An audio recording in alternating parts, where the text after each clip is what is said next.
আমাদের মধ্যে কারোর নাম তো নরু নয়। আমরা তো সবাই সবাইকে চিনি, আমাদের মধ্যে কারোর নাম তো নরু নয়। হ্যাঁ, তাহলে মহাপ্রভু কার নাম ধরে ডাকছেন? প্রভু, প্রভু আপনি কার নাম ধরে ডাকছেন? মহাপ্রভু বললেন, আমি যাকে ডাকছি তার এখনো জন্মই হয়নি। সে কি, যে ছেলেটা এখনো জন্মগ্রহণ করলো না, আপনি তার নাম ধরে ডাকছেন? মহাপ্রভু বললেন, এখনো নরু জন্মগ্রহণ করেনি, কিন্তু কিছুদিন পরে সে জন্মগ্রহণ করবে। এই যে পদ্মা নদী, এই পদ্মা নদীর তীরেই সে জন্মগ্রহণ করবে। তার ডাক নাম হবে নরু, আর ভালো নাম হবে নরোত্তম। তোমাদের স্নান হয়ে গেছে? এই যে কথাটা কে বলছেন? খুব মন দিয়ে শুনবেন।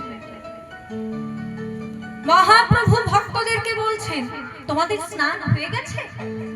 ভক্তগণ বলছে, হ্যাঁ প্রভু, আমাদের স্নান হয়ে গেছে। তাহলে তোমরা এক কাজ করো, নদীর উপরে গিয়ে একটু দাঁড়াও, আমার একটু এই পদ্মা নদীতে কিছু ব্যক্তিগত কাজ আছে।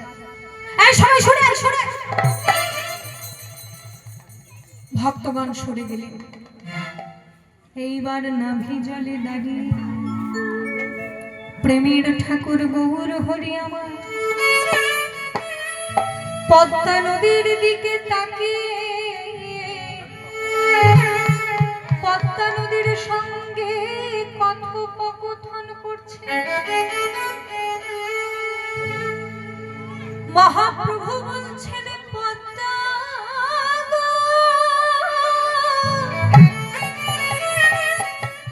এই যে তোমার জলে আমার নয়নের জল মিশিয়ে দিলাম।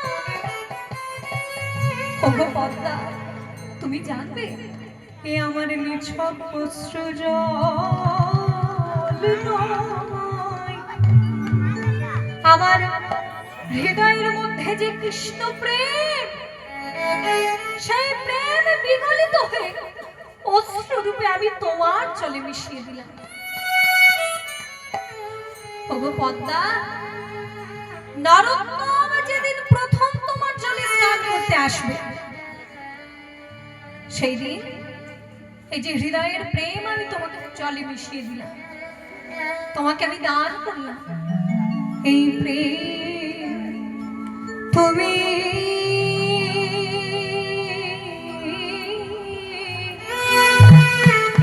তারে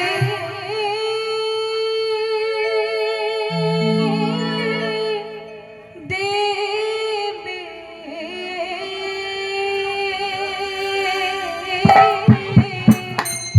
নিতাই গৌর হরি হরি হরি।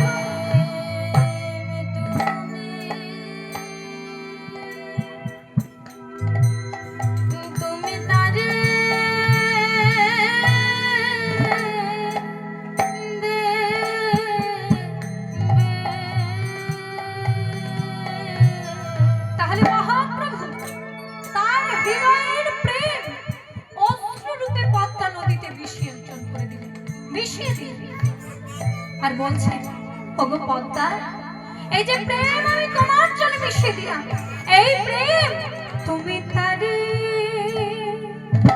দেবে। এই প্রেম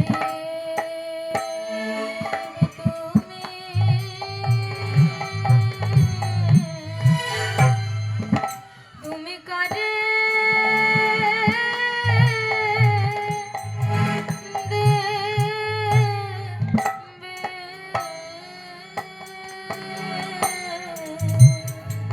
যেদিন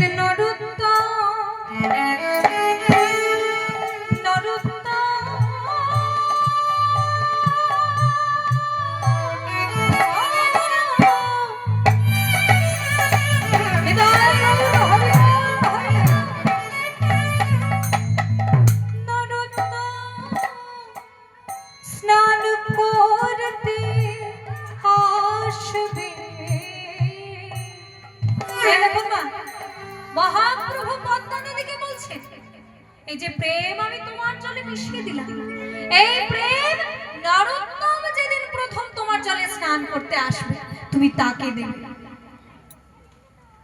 মহাপুরুষদের জীবনে এমন কিছু ঘটনা ঘটে বাবা, আমরা সাধারণ মানুষ কানে শুনলে বিশ্বাস করতে পারবো না, এমনকি চোখে দেখেও বিশ্বাস করতে পারবো না। এই যে মহাপ্রভু বলে দিলেন পদ্মা নদীকে, এই যে প্রেম আমি তোমাকে দিলাম, এই প্রেম নরোত্তম যেদিন তোমার জলে আসবে স্নান করতে তুমি তাকে দেবে। এই কথা শুনে পদ্মা নদী বলছে, ওগো মহাপ্রভু, আমার জলে তো হাজার হাজার মানুষ স্নান করতে আসে, এই নরোত্তম দাসটাকে আমি চিনবো কেমন করে? মহাপ্রভু বললেন, এইটা একটা দামি কথা বলেছ। পদ্মা নদীতে প্রতিদিন হাজার হাজার মানুষ স্নান করতে আসে, এই নরোত্তম দাসটা কে, চিনবে কেমন করে? বলে বেশ, তাকে চেনার একটা উপায় বলে দিচ্ছি শোনো। নরোত্তম যেদিন প্রথম তোমার জলে স্নান করতে আসে, তার গায়ের স্পর্শ লাগলেই তোমার জলে অজস্র তরঙ্গ সৃষ্টি হবে, যাহার পরশে তুমি অধিক কুছলিবা, যাহার পরশে তুমি অধিক কুছলিবা, যাহার পরশে তুমি অধিক কুছলিবা। আমারে প্রেম তুমি তাহারে, আমারে প্রেম তুমি তাহারে,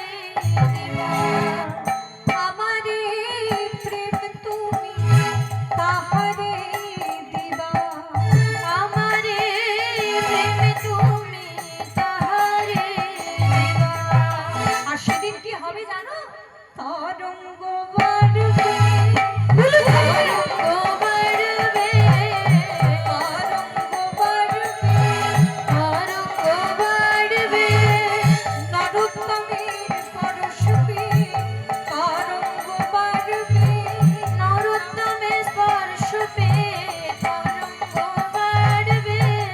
যেদিন নরোত্তম প্রথম তোমার জলে স্নান করতে আসবে, তার গায়ের ছোঁয়া লাগলে তোমার জলে অজস্র তরঙ্গ সৃষ্টি হবে, জানবে সেই হলো নরোত্তম। পদ্মা নদী বলছে, বাহ,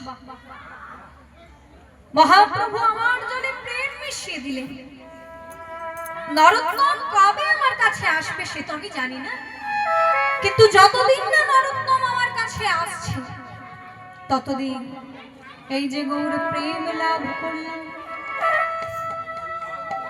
এই যে গৌরাঙ্গ মহাপ্রভুর প্রেম আমি লাভ করলাম, এই প্রেম লাভ করে আমি প্রেম ধনে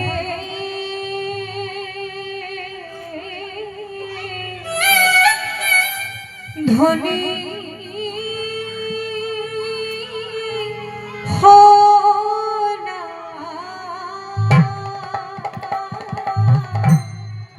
আমি প্রেম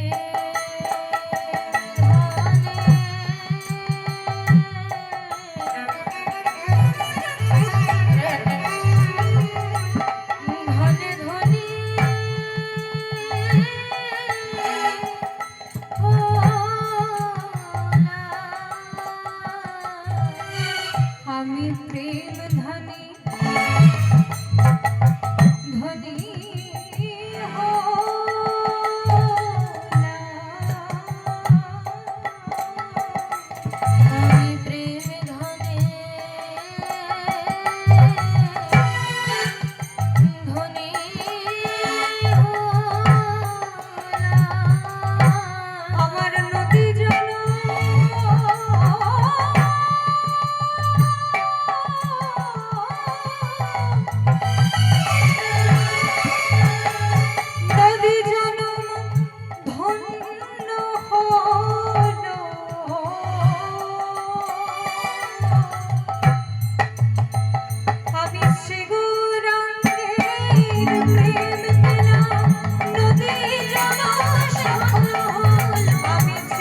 সনাতনের সঙ্গে দেখা করলেন এবং এই যে মহাপ্রভুর প্রেম, একটু বাচ্চাদেরকে আপনারা সামলান, এইভাবে কীর্তন গাইতে অসুবিধা হয়। এইখানে বসে দাও, এইখানে বসে দাও। জয় রাধে, রাধে রাধে। এইখানে জানি তাই মহাপ্রভু পদ্মা নদীর জলে প্রেম মিশিয়ে দিয়ে রূপ সনাতনের সঙ্গে দেখা করলেন এবং এই যে পদ্মা নদীর জলে প্রেম মিশে রইল, গৌরাঙ্গ মহাপ্রভুর প্রেম পদ্মা নদীর জলে মিশে রইল। এই পদ্মা নদীর তীরে যে রাজবাড়ি, সেখানকার রাজা হচ্ছেন কৃষ্ণধন দত্ত মহাশয়। মায়ের নামটা মুখস্থ করে নিন। রাজার নাম কি বললাম? কৃষ্ণধন দত্ত মহাশয়। এবার তার পুত্র রূপে জন্মগ্রহণ করলো নরোত্তম। তিনি হচ্ছেন রাজশাহী জেলার রাজা। রাজশাহী জেলায় আছে খেতুরি গ্রাম, রাজশাহী জেলায় আছে খেতুরি গ্রাম, রাজশাহী জেলায় আছে খেতুরি গ্রাম, রাজশাহী জেলায় আছে খেতুরি গ্রাম। পূর্ব শোভাতা রতি মনোরম, কিয়া পূর্ব শোভাতা রতি মনোরম, কিয়া পূর্ব শোভাতা রতি মনোরম, কিয়া পূর্ব শোভাতা রতি মনোরম। নরোত্তম জন্মিলেন কৃষ্ণধনের ঘরে, নরোত্তম জন্মিলেন কৃষ্ণধনের ঘরে, নরোত্তম জন্মিলেন কৃষ্ণধনের ঘরে, নরোত্তম জন্মিলেন কৃষ্ণধনের ঘরে। মহাভাগ্যবতী নারায়ণীর উদরে, মহাভাগ্যবতী নারায়ণীর উদরে, মহাভাগ্যবতী নারায়ণীর উদরে, মহাভাগ্যবতী নারায়ণীর উদরে। এইবার কৃষ্ণধন দত্ত মহাশয়ের পুত্র রূপে জন্মগ্রহণ করল নরোত্তম। রাজার পুত্র হয়েছে। রাজ্যের সমস্ত লোক সেই রাজপুত্রকে দেখতে যাচ্ছে। কোন দেশে যদি রাজার ছেলে জন্মগ্রহণ করে তাহলে দেশের লোকের আনন্দ হয় না? এই দেখুন না, আপনাদের গ্রাম থেকে নরোত্তম, রাজপুত্র নরোত্তমকে দেখতে যাচ্ছেন ইনি। এনাকে একটু জিজ্ঞাসা করে দেখি রাজপুত্র কেমন হয়েছে। এই দিকে আসুন। রাজপুত্র দেখতে হাজার হাজার মানুষ গেছে, আপনিও তো গেছেন। তা কেমন লাগলো রাজপুত্র একটু বলে দিন।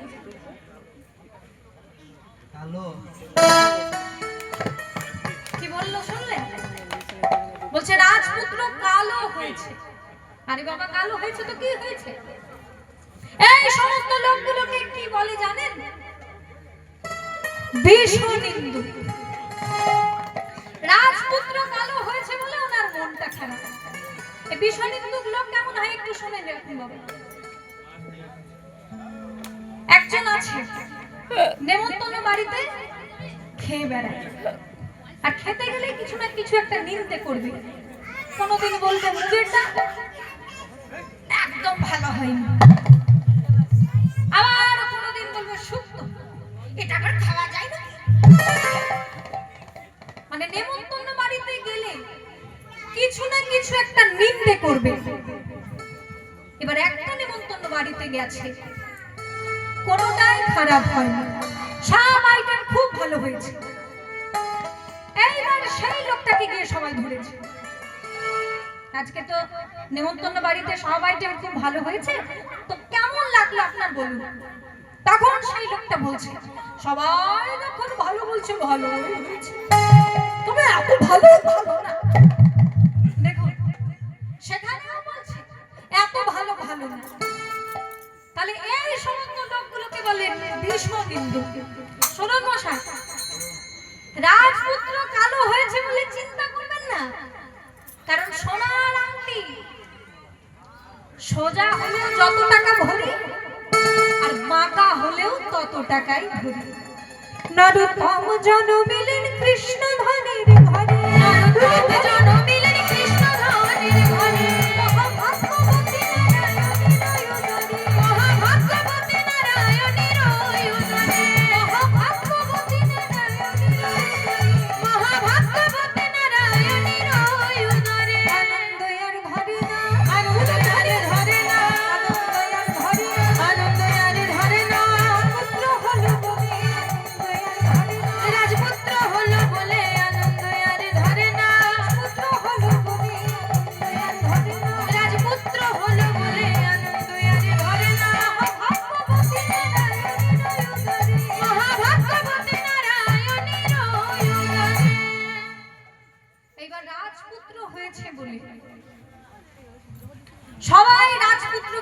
কেটে যাচ্ছে, কিন্তু রাজা মশাই তিনি চিন্তা করছেন ছেলের পড়াশোনা নিয়ে। এই দেখুন না, রাজার নাম কি বলেছিলাম আরেকবার বলে দিন তো? কৃষ্ণধর দত্ত মহাশয়। তিনি চিন্তা করছেন ছেলের পড়াশোনা নিয়ে। আমার ছেলে রাজ ঐশ্বর্যে বড় হয়ে সে যেন শিক্ষা থেকে বঞ্চিত না হয়, তাই ছোটবেলা থেকে তার ভালো জায়গায় শিক্ষার ব্যবস্থা করতে হবে। এবার তখনকার দিনে রাজশাহী জেলার সর্বশ্রেষ্ঠ পণ্ডিত ছিলেন কৃষ্ণদাস পণ্ডিত মহাশয়। এবার তাকে গিয়ে ধরলেন রাজামশাই। এই দেখুন না, রাজামশাই পণ্ডিত মশাইয়ের কাছে গিয়ে বলছেন, পণ্ডিত মশাই আপনি তো রাজশাহী জেলার সর্বশ্রেষ্ঠ পণ্ডিত, তা দয়া করে আপনি আমার ছেলের শিক্ষার দায়িত্বটা নিন। তখন পণ্ডিত মশাই বলছেন, দেখুন রাজা মশাই, আমি আপনার কথা রাখতে পারি, কিন্তু আপনার ছেলে রাজপুত্র বলে আলাদা কোনো সুযোগ আমি দিতে পারবো না। আমি সব ছাত্রকে যেমন পড়াই ওকেও তেমন পড়াবো। ওর যদি মেধা ভালো থাকে ও নিশ্চয়ই সবার থেকে এগিয়ে যাবে। বেশ, তাহলে পণ্ডিত মশাই আজকে আমার ছেলেকে নিয়ে আসুন। হ্যাঁ, ওকে নিয়ে আসুন, ওর ছোট্ট করে আমি একটু পরীক্ষা নিয়ে দেখব। এইবার রাজা মশাই নরোত্তমকে পণ্ডিত মশাইয়ের কাছে এনে দাঁড় করালেন। পণ্ডিত মশাই নরোত্তমকে বলছে, নরোত্তম তুমি বাড়িতে মায়ের কাছে অ আ ক খ শিখেছ? নরোত্তম বলছে, হ্যাঁ পণ্ডিত মশাই, আমি বাড়িতে মায়ের কাছে অ আ ক খ শিখেছি।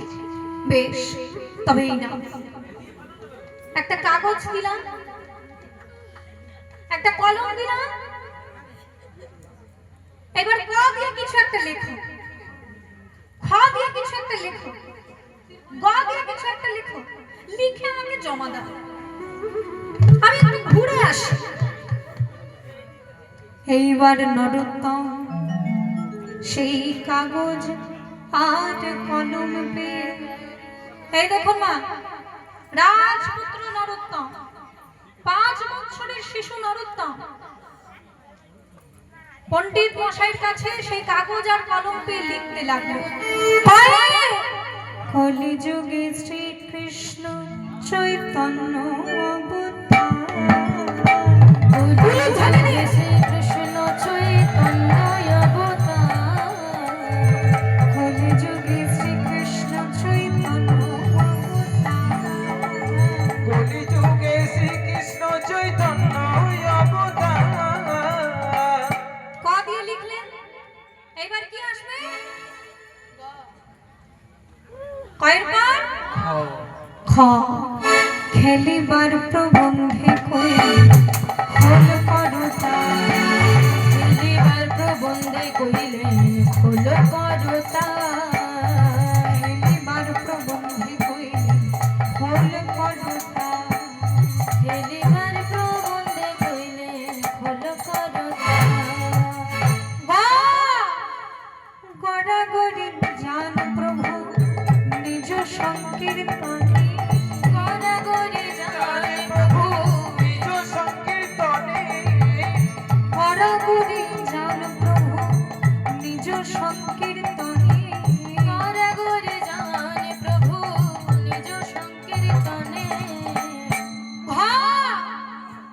ঘরে ঘরে হরিনাম দেন সর্বজনে, ঘরে ঘরে হরিনাম দেন সর্বজনে, ঘরে ঘরে হরিনাম দেন সর্বজনে, আবার ঘরে ঘরে হরিনাম দেন সর্বজনে। উচ্চ স্বরে কাঁদেন প্রভু জীবের লাগিয়া,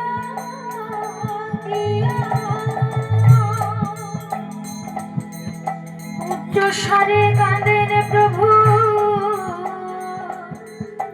জীবের লাগিয়া,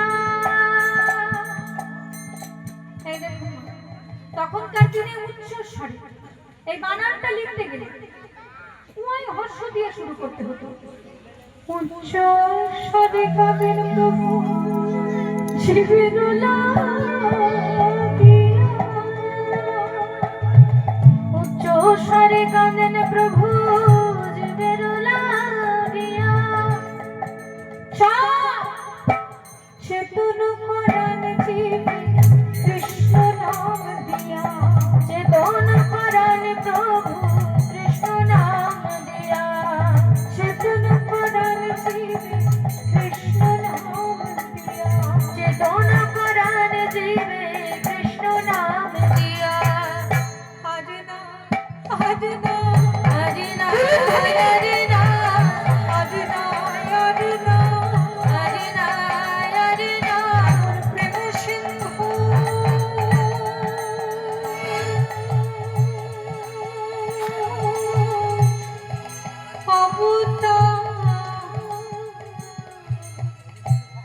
প্রেমের ঠাকুর গৌর হরি হরে রায় হরে রায়, প্রেমের ঠাকুর গৌর হরি হরে রায় হরে রায়, ঠাকুর গৌর হরি হরে রায় হরে রায়, ঠাকুর গৌর হরি হরে রায় হরে রায়, হরে রায় হরে রায়। এইবার পণ্ডিত মশাই এলেন। নারদনাথ, দেখি কেমন লিখেছো ক খ গ ঘ দিয়ে। পণ্ডিত মশাই সেই কাগজটা নিলেন, তিনি দেখলেন নরোত্তম সে লিখেছে পায়ে কলিযুগে শ্রীকৃষ্ণ চৈতন্য অবতার, হয়ে খেলিবার প্রবন্ধে কইলেন খোল করতা, হরি বল হরি বল, হয়ে গড়গড়ে যান প্রভু নিজ সংকীর্তনে, ঘরে ঘরে ঘরে হরিনাম দেন সর্বোচ্চ। এ তুমি কেমন করে লিখলে নরোত্তম? আমি কোনো বাচ্চা ছেলেকে যখন ক খ গ ঘ দিয়ে লিখতে দিই, তখন সেই বাচ্চাটা লিখে কয়,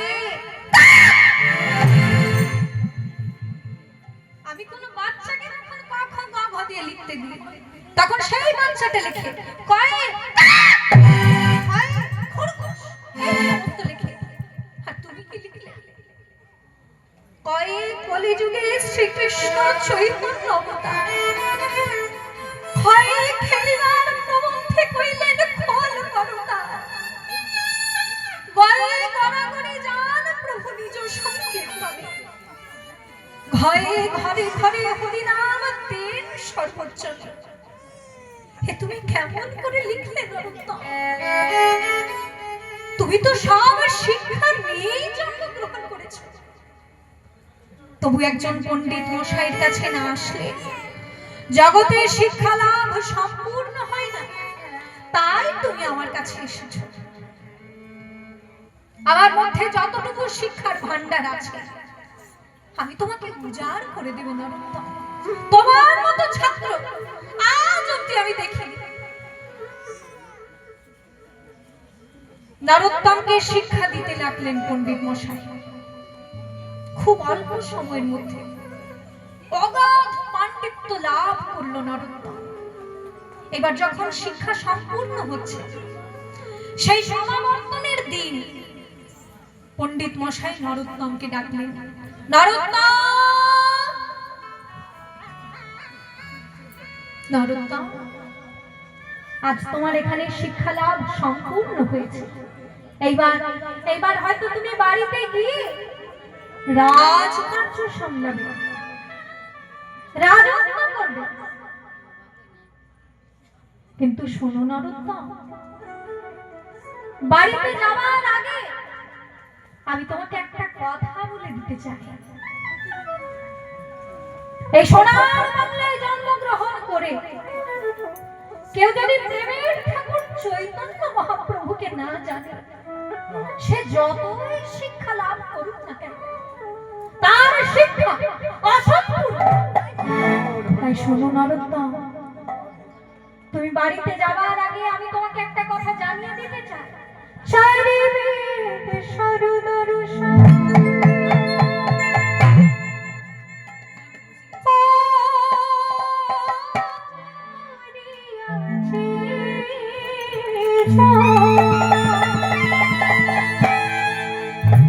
সে যদি গৌরাঙ্গ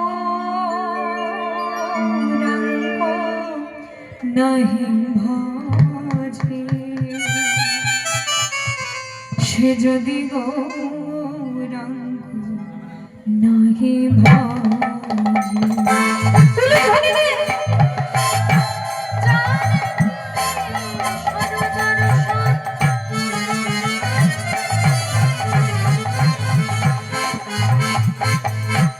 কিছু নাহি জানে, সে যদি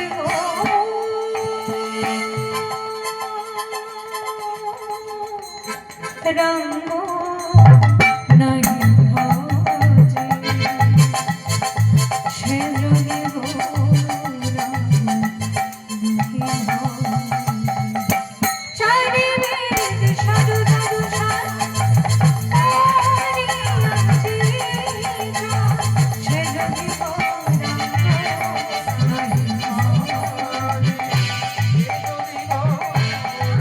নাহি ভজে। বলছে চারিবেদ ষড়দর্শন। চারটি বেদের নাম কি কি মা? ঋক, সাম, যজুর, অথর্ব। এই হচ্ছে চারটি বেদের নাম। এবার ষড়দর্শন কি কি? ছটি দর্শন, এটা একটু শুনে রাখুন। সাংখ্য, যোগ, ন্যায়, বৈশেষিক, মীমাংসা এবং বেদান্ত। এই হচ্ছে ছয়টি দর্শনের নাম। এগুলো হচ্ছে আস্তিক দর্শন। আস্তিক দর্শন মানে বেদে বিশ্বাস করে। যে দর্শন বেদে বিশ্বাস করে সেগুলো হচ্ছে আস্তিক দর্শন। আর যে দর্শন বেদের প্রামাণ্য স্বীকার করে না অথচ ভারতীয় দর্শন, তাকে বলে নাস্তিক দর্শন। সেগুলো হচ্ছে সংখ্যায় তিনটি: জৈন দর্শন, বৌদ্ধ দর্শন আর চারবাক দর্শন। সব কিছু করে ফেলেছে কিন্তু গৌরাঙ্গ মহাপ্রভুকে চেনে না। তার কি হবে জানো? তবে বৃথা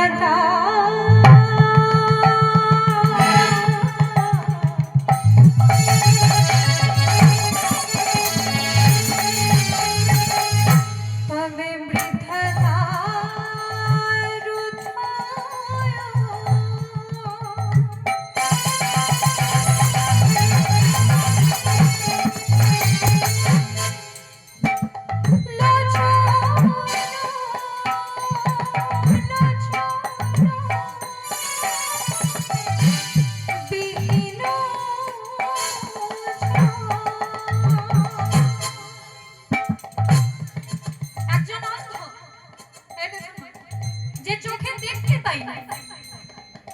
তাকে যদি একটি দর্পণ মানে আয়না দিয়ে বলা হয় অন্ধ, এই আয়নাটা দেখে তুমি বলো তো তুমি দেখতে কেমন,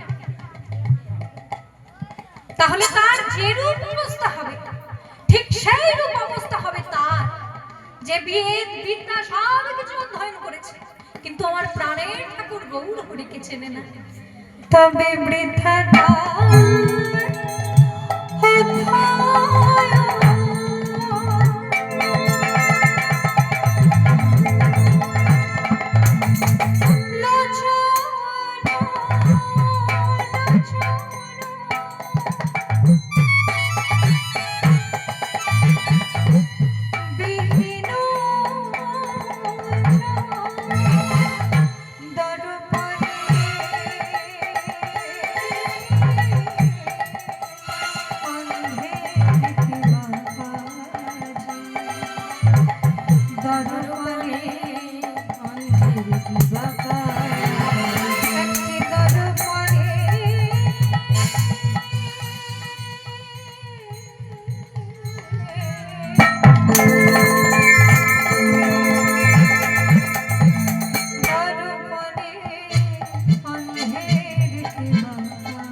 তাই বাড়ি যাবার আগে আমি তোমাকে একটা কথা জানিয়ে দিতে চাই। বেদ পিতাজি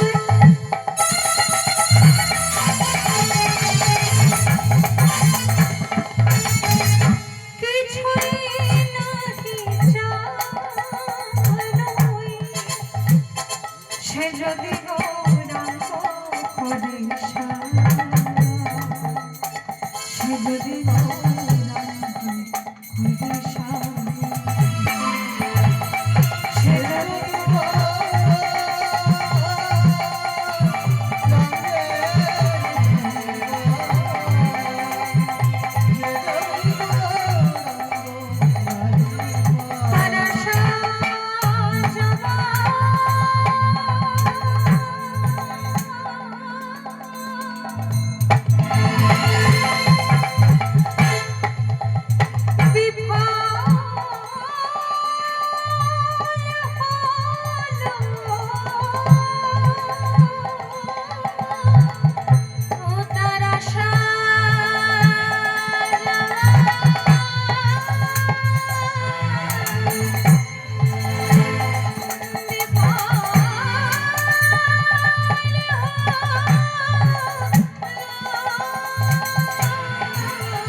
এইরকম কোন পণ্ডিত মশাই যদি ছাত্র ছাত্রীদের জানিয়ে দেয় গৌরাঙ্গ মহাপ্রভু সম্পর্কে, তাহলে সেই ছাত্র গৌরাঙ্গ মহাপ্রভু সম্পর্কে একটু খোঁজ খবর তো নেবেই।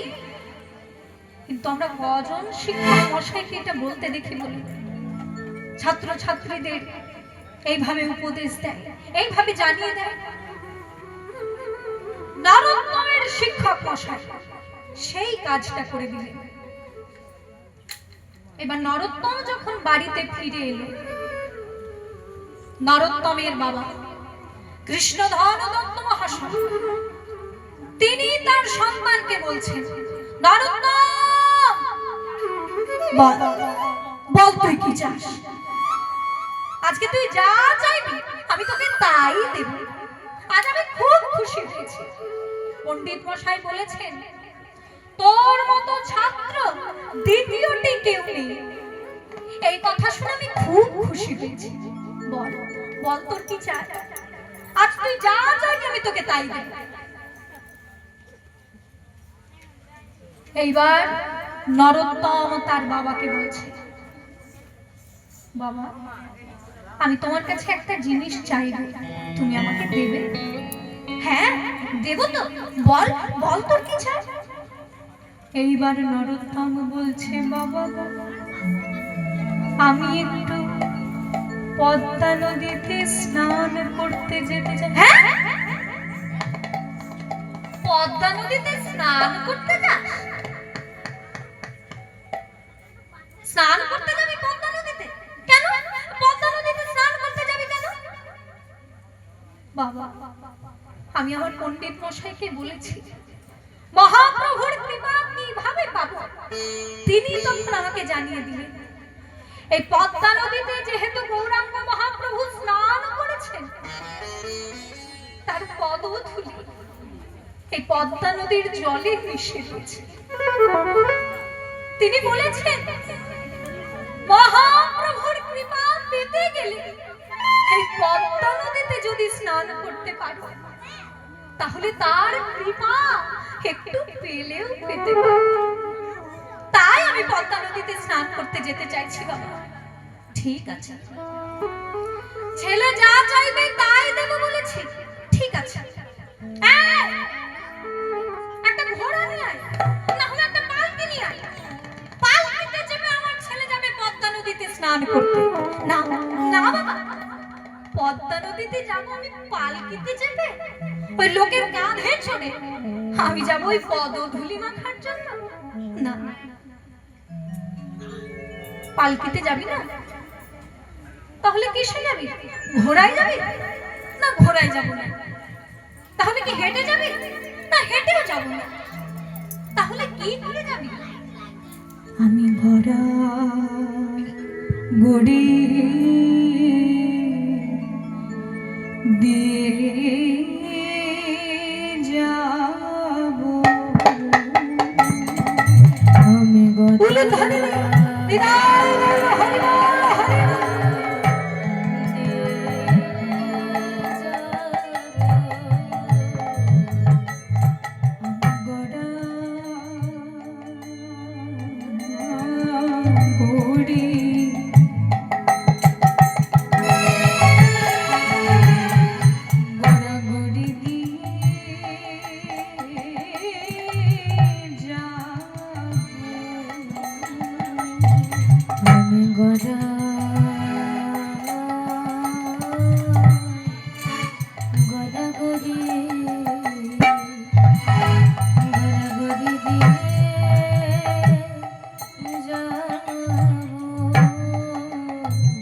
ভক্তের পদ ধুলা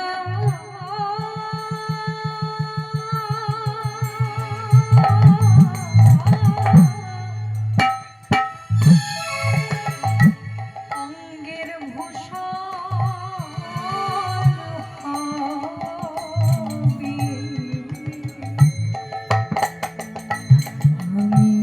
ভক্ত পদ ধুলি আর ভক্ত পদ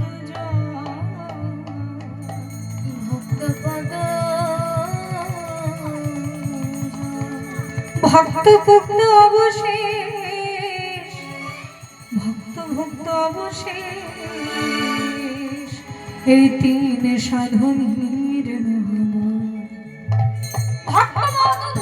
মহাশক্তি। সেই পদ্মধুলায় যদি আমি গড়াগড়ি দিয়ে যেতে পারি তাহলে পদ্মা নদী আমাকে কৃপা করবে। তাই আমি পদ্মা নদীতে গড়াগড়ি দিতে যাচ্ছি, গড়াগড়ি দিয়ে যাবো। বেশ, ছেলে যা চাইবে তাই দেবো বলেছি। ঠিক আছে, ও যেমন যেতে চাইছে যা। তোরা দুই পাশে সেনাবাহিনী থাকবি, দেখবি আমার ছেলেকে কেউ যেন বিরক্ত না করে। এবার সেনা প্রধানকে পাঠিয়ে দিলেন নরোত্তমের সঙ্গে।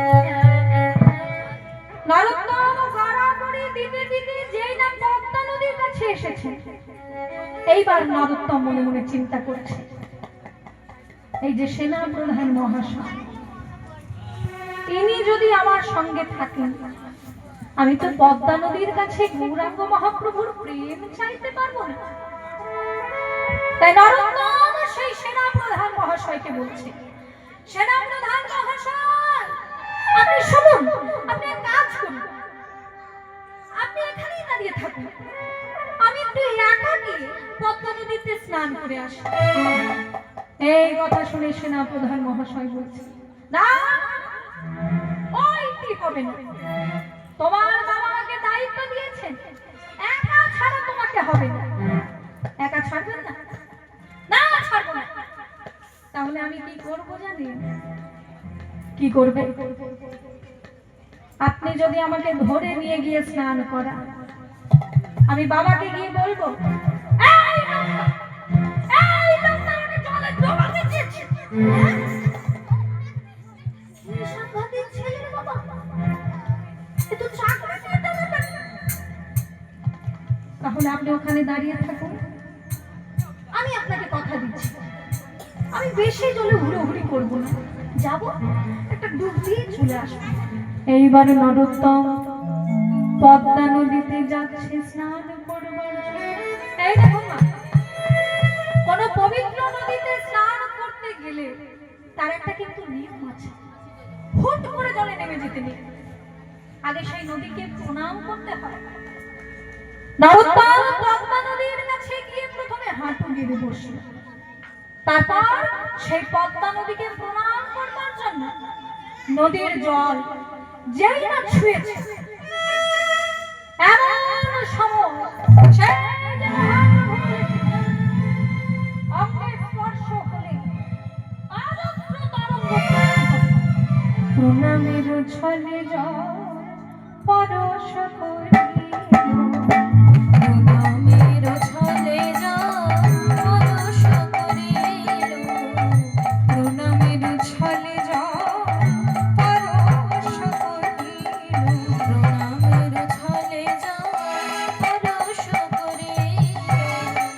তখনই পদ্মা নদীর তরঙ্গ বাড়িল, তখনই পদ্মা নদীর তরঙ্গ বাড়িল, আবার তখনই পদ্মা নদীর তরঙ্গ বাড়িল, তখনই পদ্মা নদীর তরঙ্গ বাড়িল, তরঙ্গ বাড়িল,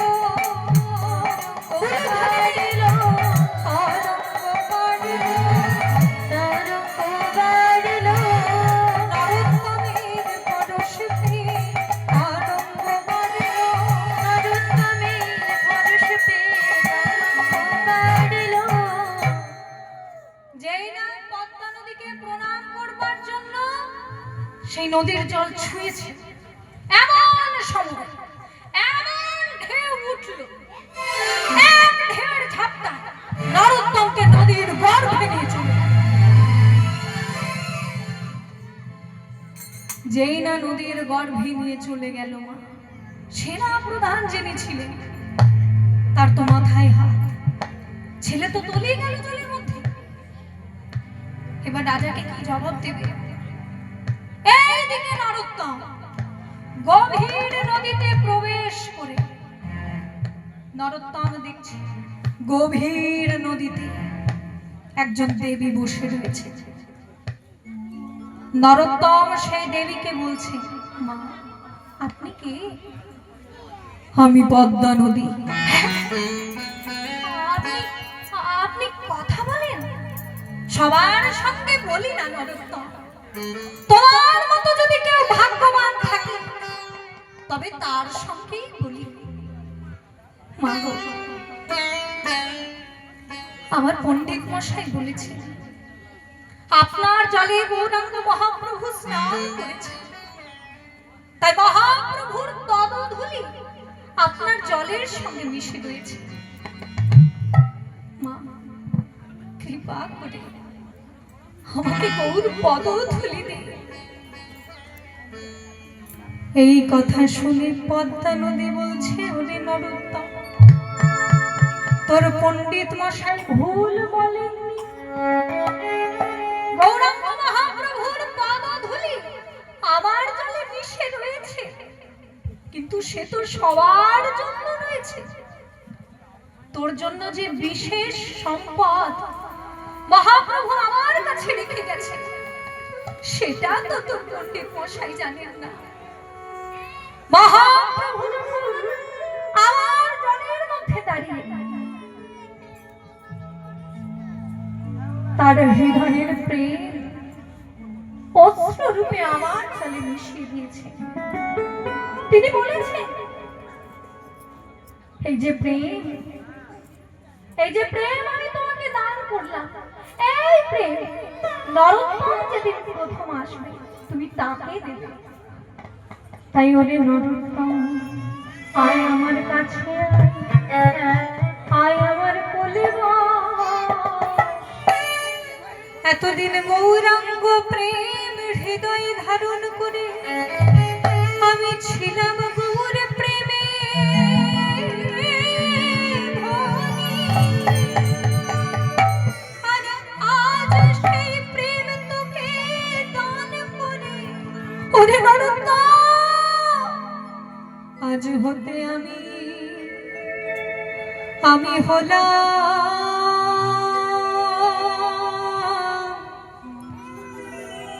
প্রেমের কাঙালিনী।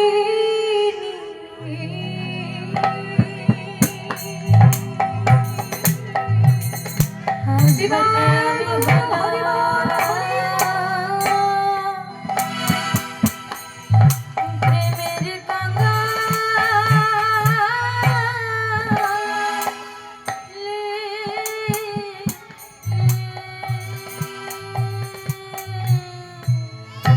হরে নরোত্তম গৌর প্রেম হৃদয়ে ধারণ করে আমি এতদিন ছিলাম গৌর প্রেম ধনে ধনে হরিবল হরিবল আর সেই প্রেম আজ তোকে দান করে নরোত্তম আজ হতে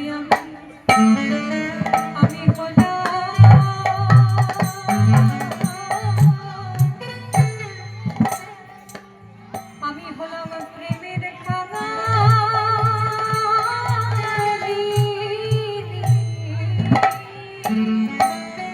নিতাই গৌর হরি হরি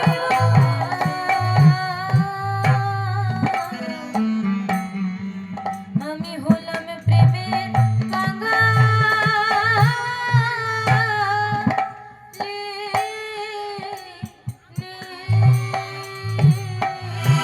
নরোত্তম বলছে মা গো, গৌর প্রেম দান করলে তুমি যদি কাঙালিনী হয়ে যাও তবে সেই প্রেম আমি চাই না মা গো। আমি যে কাউকে কাঙালিনী করে ধনী হতে চাই না মা গো। এই কথা শুনে তখন পদ্মা নদী বলছেন ওরে নরোত্তম এই ধন যে সেই ধন নয়। মায়েরা লক্ষ্য করুন পদ্মা নদী নরোত্তমকে কি বলছে, এই যে ধন আমি তোকে দিচ্ছি নরোত্তম এই ধন সেই ধন নয়। কাউকে দিলে পরে কমে যাবে, কাউকে দিলে পরে শুকিয়ে যাবে। গুরুদেব যখন তার শিষ্যকে প্রেম দান করে তাতে কি গুরুদেবের হৃদয় থেকে প্রেম ভক্তি কমে যায়? গুরুদেব যখন হৃদয় থেকে তার শিষ্যকে প্রেম ভক্তি দান করে তাতে কি গুরুদেবের প্রেম ভক্তি কমে যায়? যায় না। পূর্ণমদঃ পূর্ণমিদং পূর্ণাৎ পূর্ণমুদচ্যতে পূর্ণস্য পূর্ণমাদায় পূর্ণমেবাবশিষ্যতে। প্রেম হলো এমন পূর্ণ সম্পদ মা, যেখান থেকে পুরোটা নিয়ে নিলেও পুরোটা নেওয়াই বাকি থাকে। প্রেম ধন এমন ধন যেখান থেকে পুরোটা নিয়ে নিলেও পুরোটা নেওয়াই বাকি থাকে। তাই হলে নরোত্তম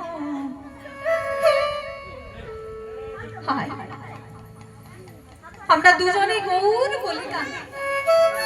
এই দেখুন বাবা, এই যে পদ্মা নদীর জলে গৌরাঙ্গ মহাপ্রভুর প্রেম লাভ করলো নরোত্তম, এর ফলে কি দেখা গেল জানেন? নরোত্তম ছিল কালো, কিন্তু নদী থেকে যখন উঠে আসছে একটা ফর্সা ছেলে উঠে আসছে। অদ্ভুত ভাবে তার গায়ের বর্ণ পরিবর্তন ঘটে গেছে। এইবার নরোত্তম যখন উঠে আসছে ধীরে ধীরে যখন সেনা প্রধানের কাছে গিয়ে দাঁড়ালেন, সেনা প্রধান মহাশয় আপনি আমাকে চিনতে পারছেন? কে তুমি বাবা? সেনা প্রধান মহাশয় জিজ্ঞাসা করছেন তুমি কে? আমি সেই নরোত্তম। হ্যাঁ তুমি নরোত্তম, কিন্তু তুমি তো কালো ছিলে, এরকম ফর্সা হয়ে গেলে কি করে? কি করে ফর্সা হলো সেইটাই তো জানাবার জন্য আমি এসেছি।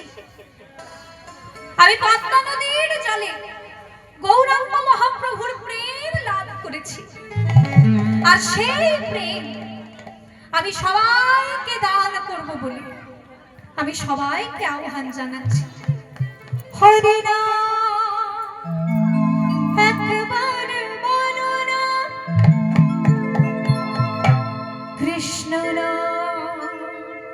একবার বলো না এই হরি নাম জপ বিনা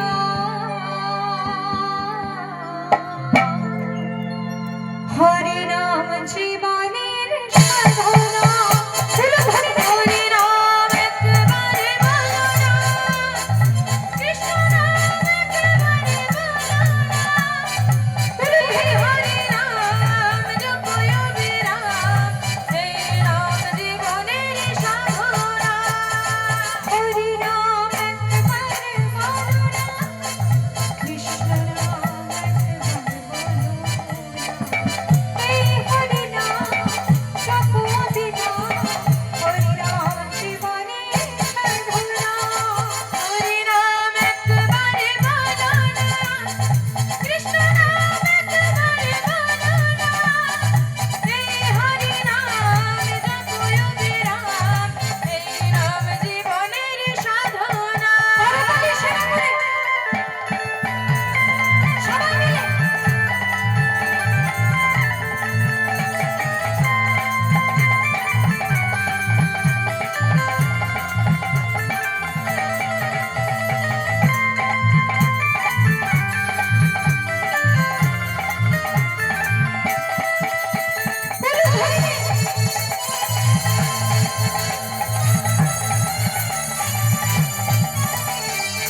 তিনি লক্ষ্য করলেন আমার যে ছেলে গেল পদ্মা নদীতে স্নান করতে, সেই ছেলে তো আর ফিরে এলো না।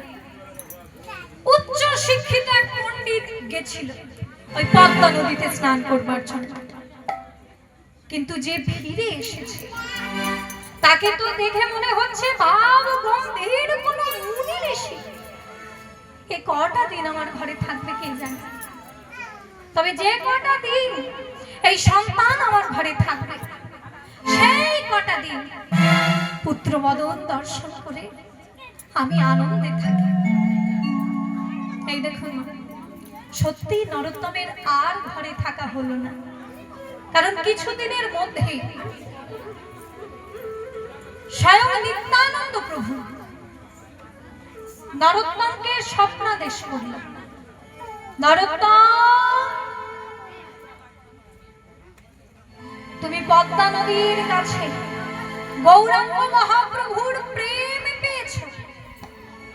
এই প্রেম, এই যে ভাগ্য কারোর জীবনে ঘটেনি, তাই নরোত্তম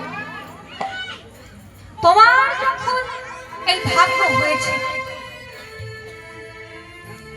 তুমি মধুময় শ্রীধাম বৃন্দাবনে চলে যাও। এই বিশুদ্ধ প্রেমের লীলা ভূমি হলো শ্রীধাম বৃন্দাবন। নরোত্তম একদিন ঘুমন্ত পিতামাতার চরণে প্রণাম জানিয়ে নিত্যানন্দ প্রভুর এই স্বপ্নাদেশ পেয়ে নরোত্তম ঘুমন্ত পিতামাতার চরণে প্রণাম জানিয়ে গৃহ ত্যাগ করল। রাজপুত্র নরোত্তম খালি পায়ে চলেছে বৃন্দাবনের পথে। আমি হরি বলবো বাঁকা মদন মোহন হেরবো গো, আমি হরি বলবো বাঁকা মদন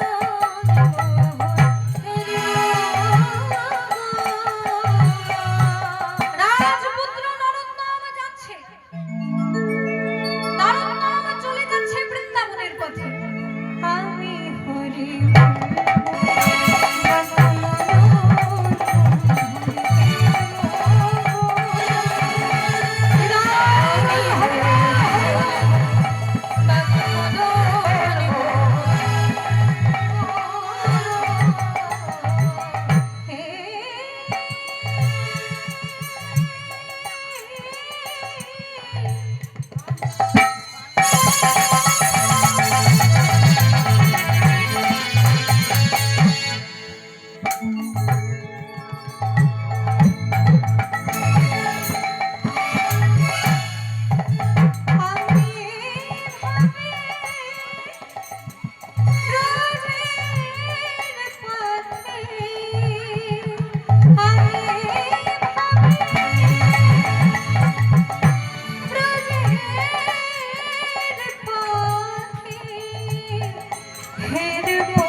ছুটতে ছুটতে ছুটতে ছুটতে একটানা ছুটতে ছুটতে কোন একটি গ্রামে নরোত্তম অচৈতন্য হয়ে পড়ে গেল। রাজপুত্র নরোত্তম এইভাবে যখন অচৈতন্য হয়ে পড়ে গেল, কোন একজন ঠাকুর মশাই নরোত্তমের মাথাটা নিজের কোলের মধ্যে রেখে তার মাথায় হাত বুলাচ্ছে। নরোত্তম যখন জ্ঞান ফিরে পেল, নরোত্তমকে সেই পণ্ডিত মশাই বললেন, নরোত্তম এই দুধটুকু পান করে না, তারপর তুমি বৃন্দাবনে যাও। ঠাকুর মশাই, আপনি আপনি কে ঠাকুর মশাই? আমি আমি এই গ্রামেরই একজন ব্রাহ্মণ। তুমি অচৈতন্য হয়ে পড়েছিলে, আমি তোমার চেতনা ঘটালাম। এই যে একটু গরম দুধ, এই দুধটা পান করে নাও। তুমি 3 দিন ধরে কিছু খাওনি, একটানা ছুটতে ছুটতে খালি পায়ে চলেছো বৃন্দাবনের পথে, কিন্তু শরীর তোমার টিকবে তবে তো তুমি বৃন্দাবনে যাবে। এই না, এই দুধটুকু পান করে নাও। না, আমি দুধ খাবো না, আমি বৃন্দাবনে যাব, আমি বৃন্দাবনে যাব। আরে বাবা, বৃন্দাবন কি পালিয়ে যাচ্ছে? 3 দিন ধরে তুমি কিছু খাওনি। এসো আমার কোলের মধ্যে বসিয়ে আমি তোমাকে দুগ্ধ পান করিয়ে দিচ্ছি। আমি দুগ্ধ পান করিয়ে দিচ্ছি, এসো আমার কোলের মধ্যে বসো। এইবার পণ্ডিত মশাই নরোত্তমকে সেই দুগ্ধ পান করিয়ে দিলেন। বাহ, কি সুন্দর দুধ! নরোত্তম, আমাদের গ্রামে এইরকম দুধ পাওয়া যায়।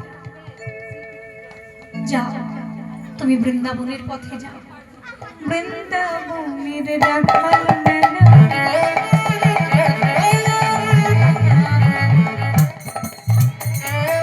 সঙ্গেতে বিনোদ খেলা। বৃন্দাবনের রাখাল মেলা, সঙ্গে বিনোদ খেলা। বৃন্দাবনের রাখাল মেলা,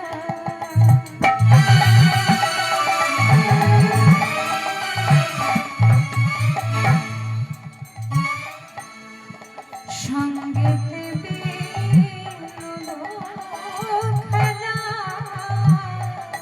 বৃন্দাবনের রাখাল মেলা,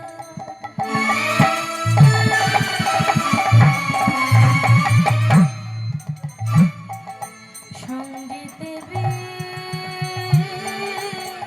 বিনোদ খেলা। কবে তাদের, কবে তাদের, কবে তাদের স্মরণে ভোলা। চরণের ধুলা,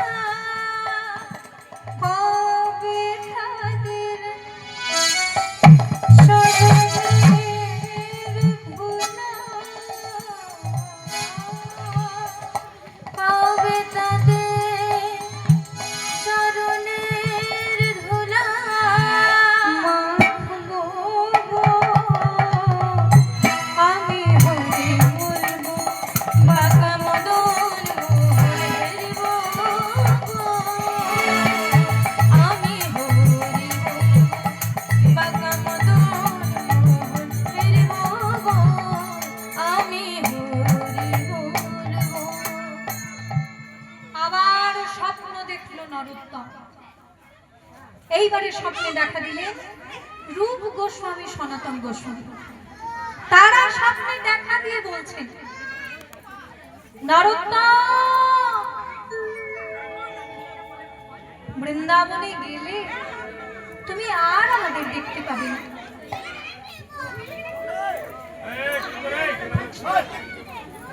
হাট বসেছে। শুক্রবারে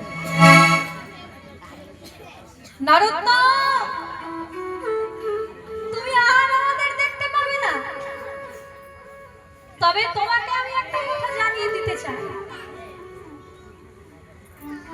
2 দিন আগে যে ব্রাহ্মণ তোমাকে কোলের মধ্যে বসি দুগ্ধ পান করালেন, তিনি কিন্তু যে সে নন, তিনি আমাদের প্রাণের ঠাকুর, প্রেমের ঠাকুর চৈতন্য মহাপ্রভু। যেই না ঘুম ভেঙে গেল, নরোত্তম চিৎকার করে উঠল, প্রভু, মহাপ্রভু, মহাপ্রভু এসেছিলেন। তিনি আমাকে দুগ্ধ পান করালেন সন্তান জ্ঞানে। আর আমি তাকে চিনতে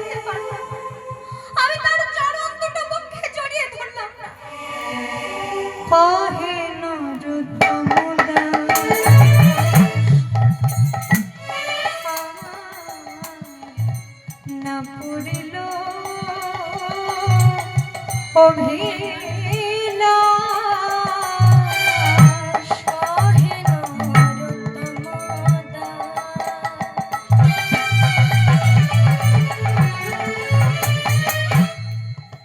তার না পুরিল আমি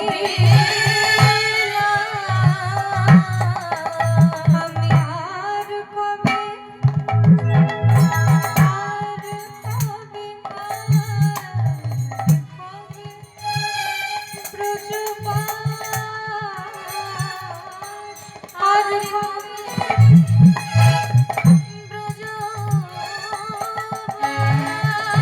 ব্রজবাস করব আমি হৃদয়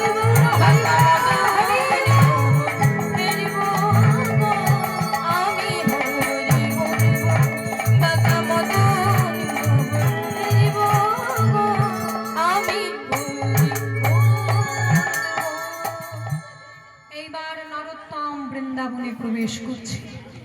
বৃন্দাবনে কার জয়ধ্বনি হয়? বৃন্দাবনে যেতে গেলে কার জয়ধ্বনি দিতে হয়? কার নামে? রাধা রানী। সবাই দুটি বাহু তুলে বলুন, বাহু তুলুন। রাধা রানী কি জয়, রাধা রানী কি জয়। ভয় বললেন? রাধা রানী কি জয়। রাধা রানী কি জয়। রাধা রানী কি রাখাল রাজা বলে দে না। আচ্ছা ভজন গাইতে গাইতে বৃন্দাবনে যাব তো? ভজন গাইছি তাহলে। রাখাল রাজা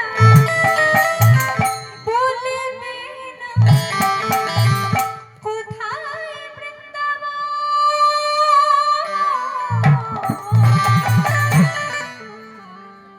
শ্যামকুণ্ড রাধাকুণ্ড গিরি গোবর্ধন।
কেশে ঘাটার বংশে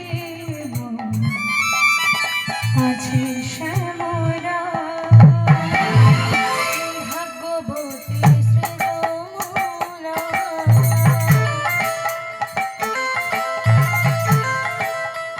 ভুজানে ভরে যায় সে ঘাটার বসে আছে শ্যামরা ভাগ্যবতী শ্রীরমণা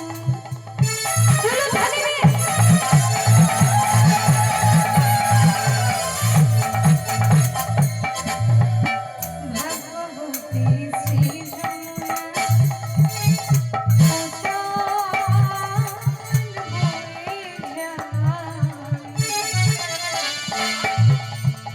কেশে ঘাটার বংশে আছে শ্যামরা ভাগ্যবতী শ্রীরমণা ভুজানে বলে যায় কেশে ঘাটার বসে আছে শ্যামরা বাঁশরি বাঁশরি বাঁশরি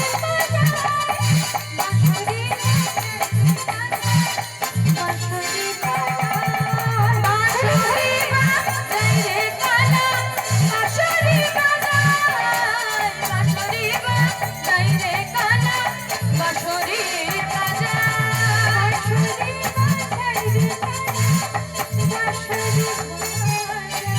বাঁশরি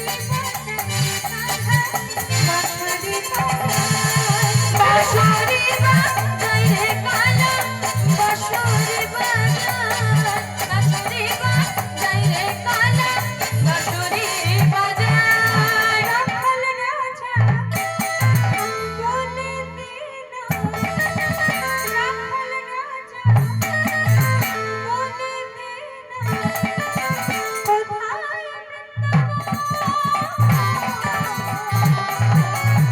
শ্যামকুণ্ড রাধাকুণ্ড গিরি গোবর্ধন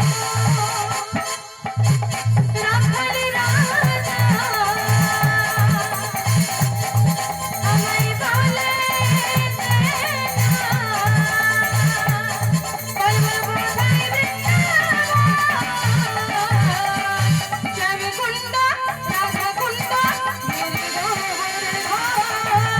শ্যামকুণ্ড রাধাকুণ্ড গিরি গোবর্ধন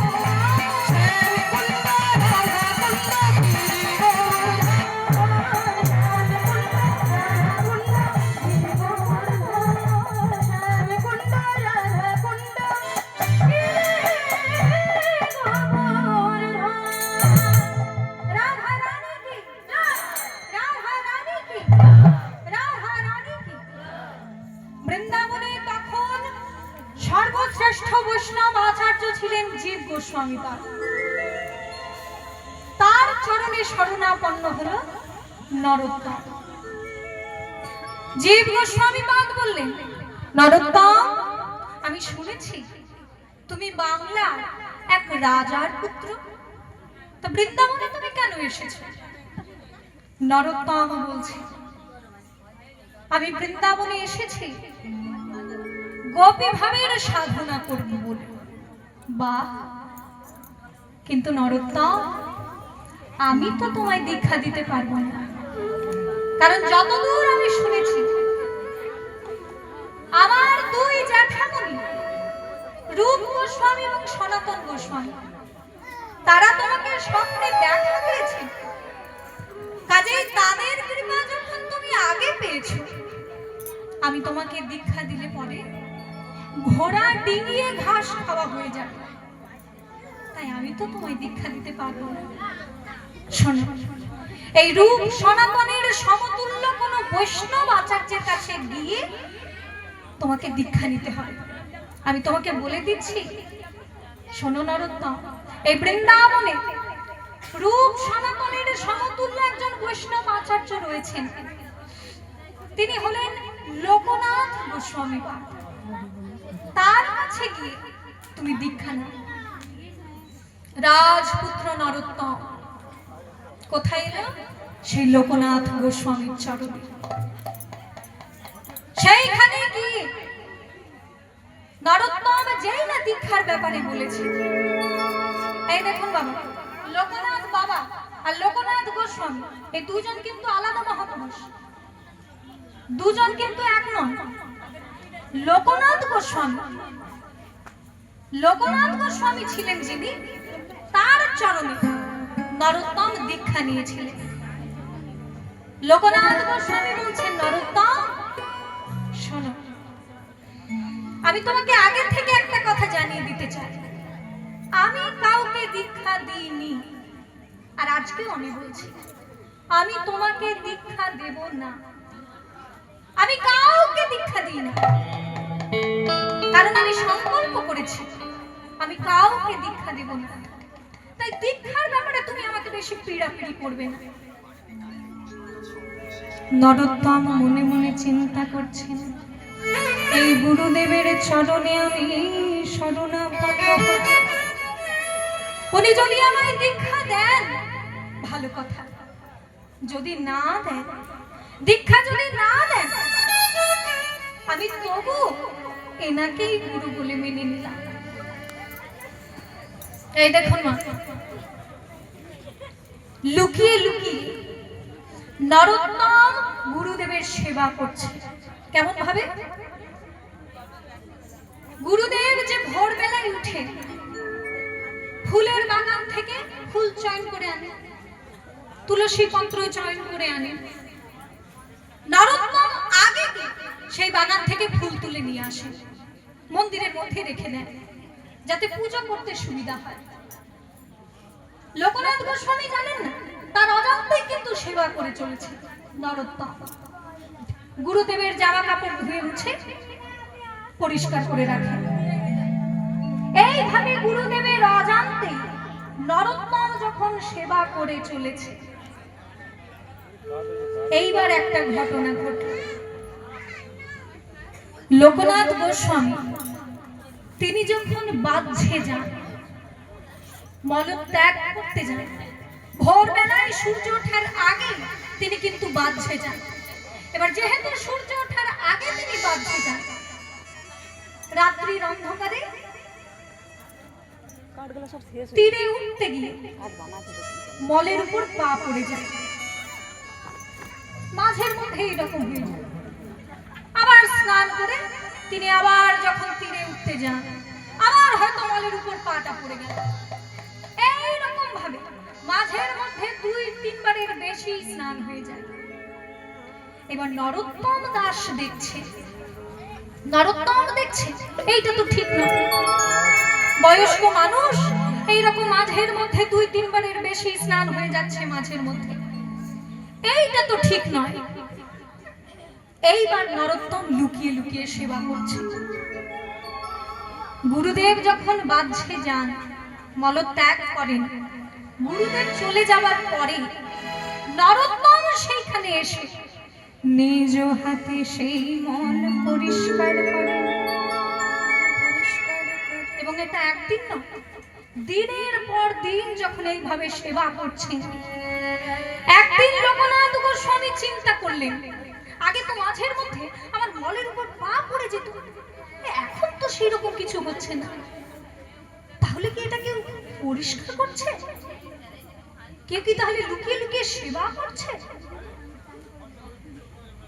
আর এই মল যদি শৃঙ্গাল কুকুরে ভক্ষণ করে, এরকম করে পরিষ্কার করে দেওয়া তো থাকবে না, নেতা দেওয়া তো থাকবে না। এইবার একদিন লোকনাথ গোস্বামী তিনি মল ত্যাগ করে একটা গাছের আড়ালে লুকিয়ে রইলেন, কে সেবা করছে সেটা দেখবার জন্য। তিনি লক্ষ্য করলেন লোকনাথ গোস্বামী যখনই চলে এলেন, একটা গাছের আড়ালে লুকিয়ে রয়েছে। এমন সময় তিনি দেখলেন নরোত্তম সেইখানে এসে নিজ হাতে সেই মল পরিষ্কার করছে।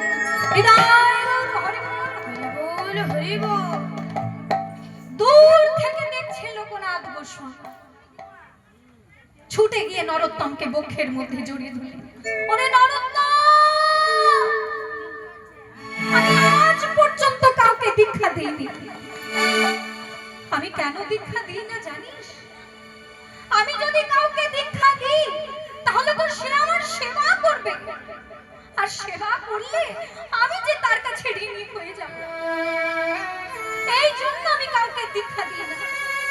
কিন্তু তুই আমার কাছে দীক্ষা না নিয়ে আমার এমন ভাবে সেবা করতে, ওরে নরোত্তম, আমি তো তোর কাছে এমনি এমনি ঋণী হয়ে গেলাম। তুই আমায় জন্মে জন্মে ঋণী করলি। তুই আমার জন্মে জন্মে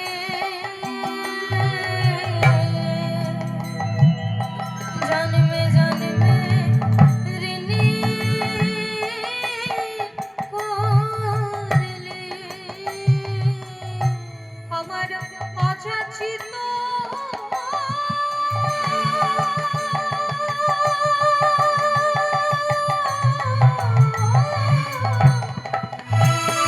অযাচিত সেবা করে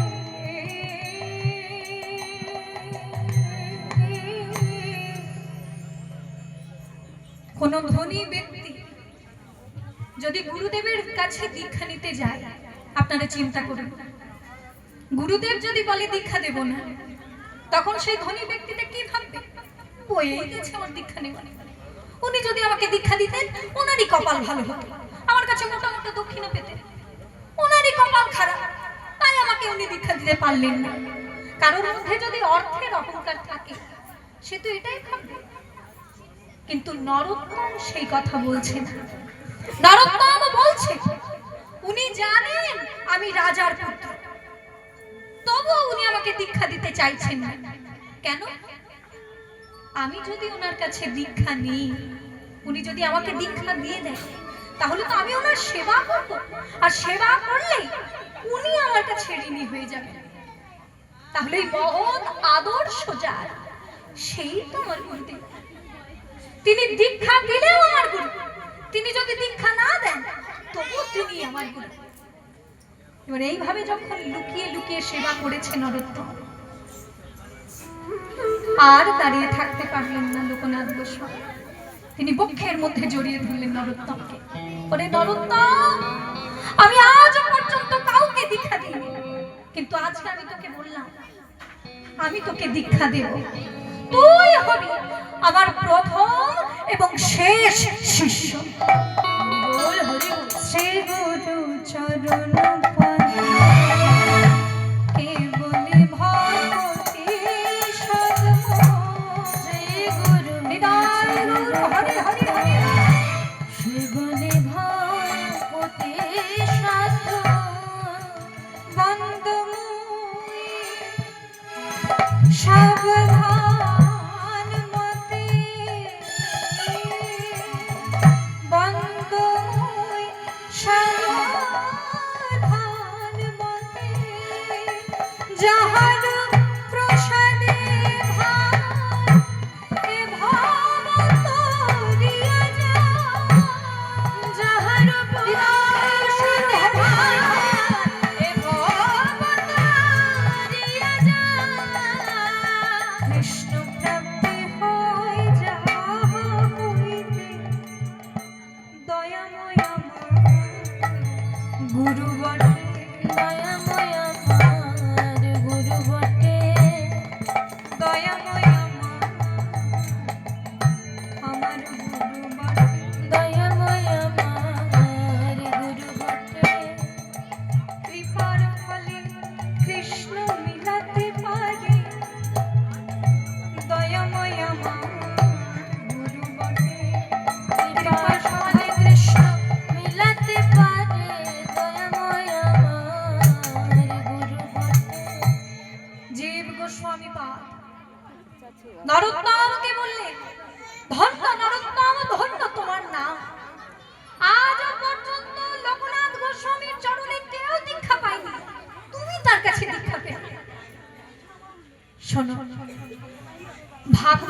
রস আস্বাদন সেটা আমিই তোমাকে করিয়ে দেব। তবে একটা জিনিস বাকি রইল, সঙ্গীত শিক্ষা। শোনো নরোত্তম, এই বৃন্দাবনে সর্বশ্রেষ্ঠ সঙ্গীত আচার্য রয়েছে, তিনি হলেন হরিদাস স্বামী। তার কাছে তুমি সঙ্গীত শিক্ষা করো। এই হরিদাস স্বামী ইনি হচ্ছেন তানসেনের গুরুদেব। সম্রাট আকবরের রাজসভার যে গায়ক তানসেন, তার গুরুদেব হচ্ছেন হরিদাস স্বামী। তানসেনের গুরুদেব বলে একবার আকবর বলেছিলেন তানসেনকে যে তানসেন, তোমার গুরুদেবকে এখানে এনে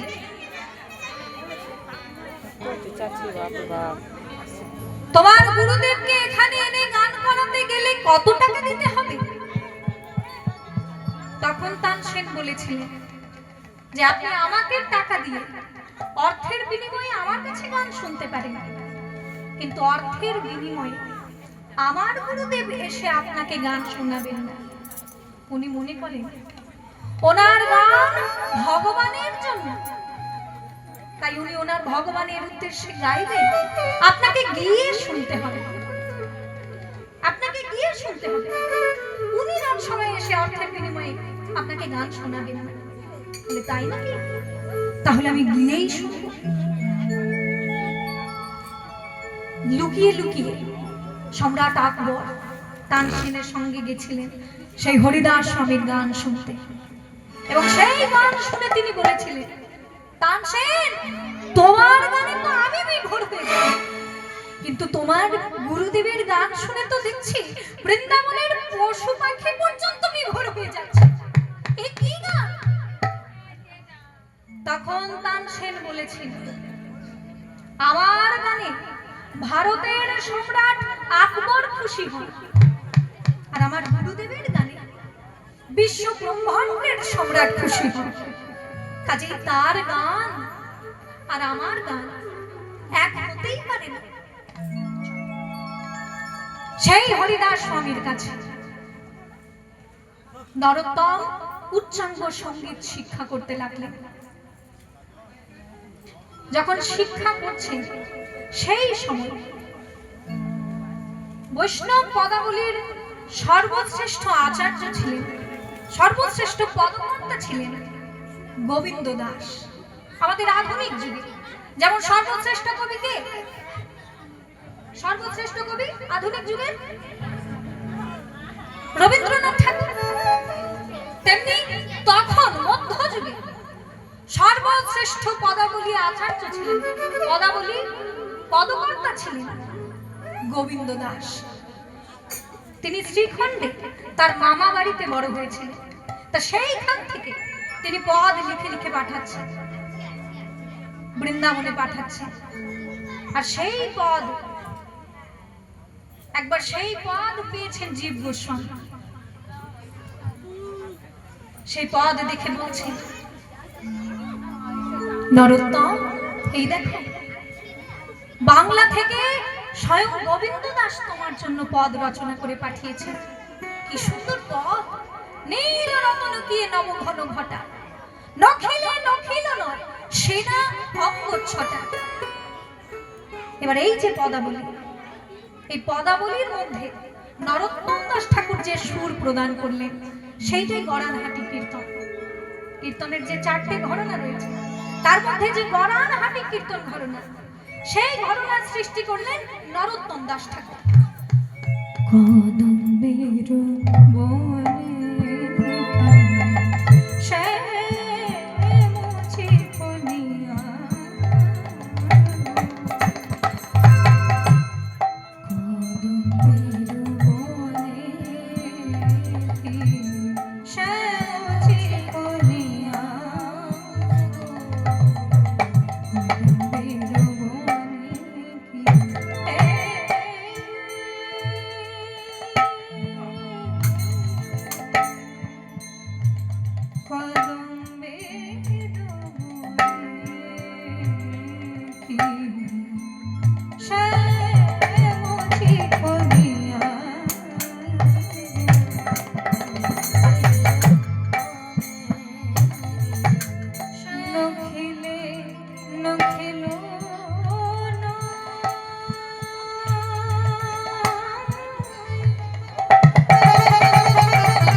ছটা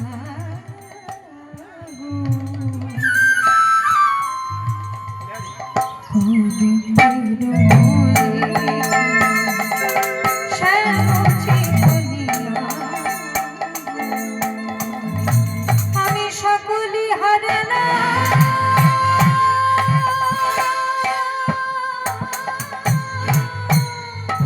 আমি সকলে হারালাম আমি সকলি হারানা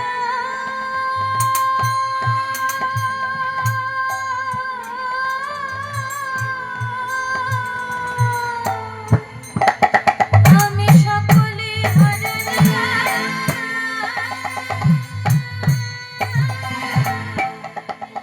ওই কৃষ্ণ রূপে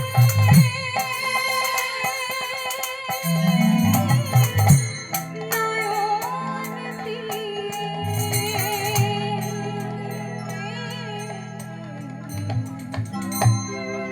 হায় আমি কি করিলাম কৃষ্ণ রূপে নয়ন দিয়ে হায় আমি কি করিলাম কৃষ্ণ রূপে নয়ন দিয়ে হায় আমি কি করিলাম কৃষ্ণ রূপে নয়ন দিয়ে হায় আমি কি করিলাম কৃষ্ণ রূপে নয়ন দিয়ে সকলি হারালাম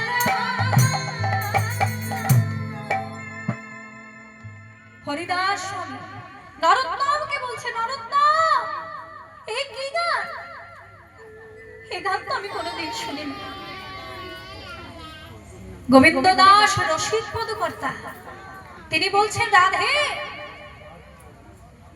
রাধারানী সখীরা মিলে তারা বলছেন যে গোবিন্দের নয়নটা কেমন জানিস নয়ন ভ্রমরকে সেনা আঁখে মিশে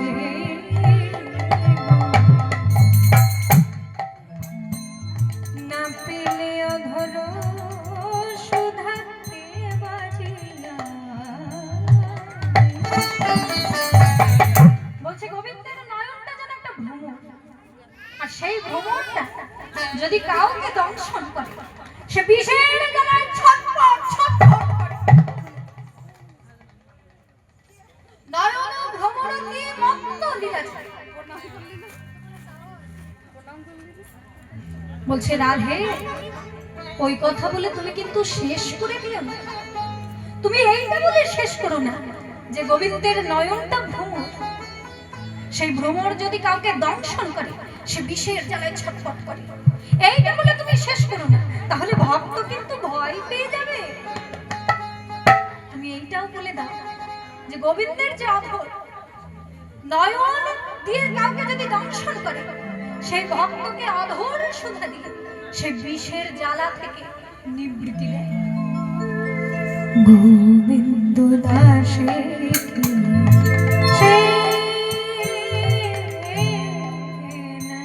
আঁখে বেশে না পেলে না পেলে না পেলে না পেলে অধর সুধা কে বাজিয়া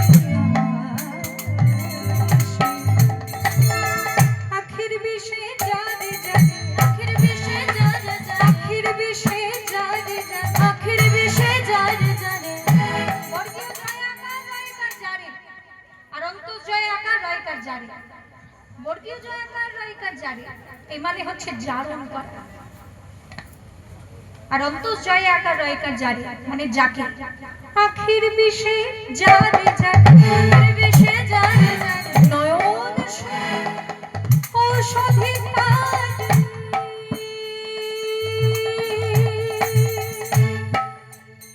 না পেলে কে বাঁচতে পারে অধর সুধা ঔষধি না পেলে কি বাঁচতে পারে অধর সুধা সুধিকারে না পেলে কি বাঁচতে পারে অধর সুধা সুধিকারে না পেলে কি বাঁচতে পারে অধর সুধা সুধিকারে আখির বিষে যারে যারে উচ্চাঙ্গ সঙ্গীত শিক্ষা করলেন হরিদাস স্বামী বললেন নরোত্তম এই গান তো আমি তোমায় শেখাই নাই এই কি গান তোমার গানের মধ্যে যেন ভগবান পরিপূর্ণ রূপে আশীর্বাদ দিয়ে দিয়েছে তোমার এই গান মহিমান্বিত হয়ে উঠুক, এই আমি তোমাকে আশীর্বাদ করি। এইবার শ্রীনিবাস আচার্য প্রভু, যিনি তখনকার দিনে সমস্ত বৈষ্ণবকে গোপী ভাবের সাধনা কিভাবে করতে হয় সেই শিক্ষা দিতেন। শ্রীনিবাস আচার্য ছিলেন, এই দেখুন বাবা, অবিকল মহাপ্রভুর মতো শ্রীনিবাস আচার্য দেখতে ছিলেন। সেই জন্য কৃষ্ণ বিরহে যারা একেবারে অসহ্য হয়ে উঠেছিল, কৃষ্ণের বিরহ গৌরাঙ্গ মহাপ্রভু যে আদর্শন বলেন, তখন যারা অসহ্য হয়ে উঠেছিল, বাঁচতে অসুবিধা হচ্ছিল, কষ্ট হচ্ছিল, তারা কিন্তু শ্রীনিবাস আচার্য প্রভুকে দেখে মনে শান্তি পেয়েছিলেন। কেন? কারণ এই শ্রীনিবাস আচার্য প্রভু তিনি অবিকল মহাপ্রভুর মতো দেখতে ছিলেন। এই শ্রীনিবাস আচার্য প্রভু সমস্ত বৈষ্ণবকে গোপী ভাবের সাধনা কিভাবে করতে হয় সেই শিক্ষা দিতেন। এবার নরোত্তমকেও তিনি শিক্ষা দিচ্ছেন। শোনো নরোত্তম, গোপী ভাবের সাধনা করার আমি তোমাকে একটা খুব গোপন উপদেশ দিচ্ছি, মনে রেখো। গোপী ভাবের সাধনা করতে গেলে তোমাকে সর্বপ্রথম ভুলতে হবে তুমি একজন পুরুষ। মনের মধ্যে পুরুষ ভাব না থাকলে গোপী ভাবে ডুবতে পারবে না। তাই সর্বপ্রথম তোমাকে ভুলতে হবে তুমি একজন পুরুষ। তুমি সবসময় নিজেকে গোপী ভাববে, রাধারানীর চরণের দাসী ভাববে, এইভাবে তুমি সাধনা করবে। শোনো, প্রথমে তুমি দেখবে এই দুই ভুরুর মাঝখানে আলো দেখতে পাচ্ছ কিনা। সেই আলোর মধ্যে দেখবে কুঞ্জবন দেখতে পাচ্ছ কিনা। সেই কুঞ্জবনের মধ্যে দেখবে রাধা কৃষ্ণ দেখতে পাচ্ছ কিনা। গুরুদেব, আমি কি সেবা করব? সেবা? শোনো, এই পর্যন্ত সাধনা যদি তোমার সার্থক হয়, যদি কুঞ্জবনের মধ্যে ধ্যানে রাধা কৃষ্ণকে দর্শন করো, তুমি বাইরে নিজেকেও দেখবে, একজন গোপী ভাবে তুমি সেখানে দাঁড়িয়ে রয়েছো। এবার তোমার কাজ হলো দুধ গরম করবে, আর সেই গরম দুধটা তুমি রাধা গোবিন্দকে পান করাবে। না, তুমি এবার সাধনা করো। এইবার নরোত্তম ধ্যান করছেন, ধ্যানের মধ্যে দেখছেন দুই ভুরুর মাঝখানে আলো দেখতে পেলেন। সেই আলোর মধ্যে কুঞ্জবন দেখতে পেলেন। কুঞ্জবনের মধ্যে রাধা গোবিন্দ যুগলে বসে রয়েছে। বাহ, কি সুন্দর রূপের মাধুরী, হাতেতে বাঁশরি, রূপের মাধুরী, হাতেতে বাঁশরি, এই তো গিরিধারে না দেখো রে সখী, নয়ন মেলে দেখো নন্দ তুলা। করতালি দিয়ে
দেখাচ্ছি, এটা কিন্তু আপনাদের এক্সট্রা পাওনা।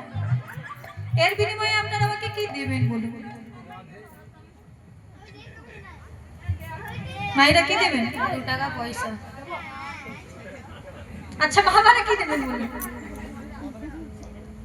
আমি চেয়ে নিচ্ছি, মায়েরা উলুধ্বনি দিন আর বাবারা যদি বাহু তুলে হরে ধ্বনি দিন। নিতাই গৌর হরে হরে হরে।